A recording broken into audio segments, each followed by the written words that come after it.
السلام علیکم ورحمۃ اللہ وبرکاتہ۔ بسم اللہ الرحمن الرحیم، نحمده ونصلی علی رسوله الکریم، اما بعد۔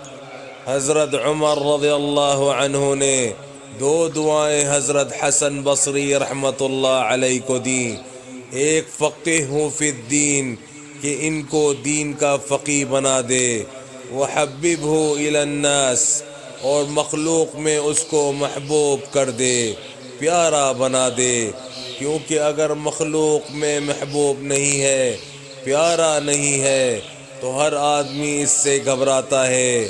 علماء دین کو چاہیے کہ اپنے اخلاق میں بلندی پیدا کریں، ورنہ ان سے نفع نہیں ہوگا۔ اس لیے حدیث میں یہ ہے، جو سب لوگوں سے محبت کر کے سب کو ہموار کر لے اور سب سے محبت کرنا سیکھ لے، یہ آدھی عقل ہے۔ یعنی جس سے دل نہیں چاہتا اس سے بھی بے تکلف محبت کرے، یہ حدیث کا لفظ ہے جس کو علماء سمجھتے ہیں۔ ایسے لوگ جن کے اخلاق اچھے ہوتے ہیں ان کا ایمان بھی کامل ہوتا ہے۔ آج ہم اس کو کامل اخلاق والا سمجھتے ہیں جو اوپر سے خوب آئیے آئیے کرے اور اندر سے جائیے جائیے، بعد میں جا کر وہی کہتا ہے کہ بہت بیوقوف آدمی ہے، میں نے اس کو ایسے ہی الو بنا دیا ہے۔ دوستوں، جو اللہ کا مخلص ہے اور اللہ کی مخلوق کا مخلص ہے وہی ولی اللہ ہوتا ہے۔ اگر کوئی آدمی دعویٰ کرتا ہے کہ میں فلاں آدمی سے محبت کرتا ہوں اور اس کی اولاد کو ستاتا ہے یا اس کی اولاد کو بری نظر سے دیکھتا ہے، تو بتائیے باپ اس کو دوست بنائے گا؟ جو شخص عبادت میں رات دن مشغول رہے، رب العالمین کی مخلوق کو لڑکی ہو یا لڑکا بری نظر سے دیکھتا ہے، تو آپ بتائیے اللہ تعالیٰ دیکھ رہا ہے یا نہیں؟ اور اللہ تعالیٰ ایسے کو ولی بنائے گا؟